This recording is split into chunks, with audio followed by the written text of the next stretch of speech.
Police say the worker was doing land excavation and he fell 200 yards toward Holds Branch Road, not far from Madison Pike.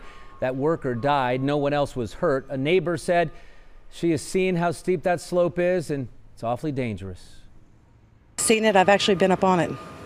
Probably shouldn't say, but I've been up on it with a quad. We're looking down and very dangerous. And for a construction worker on those big machines they got to come up and down on, too dangerous for a construction worker. A spokesperson for Fisher Homes says that worker was a contractor and not a full-time employee of the company, and other developers also work on that site.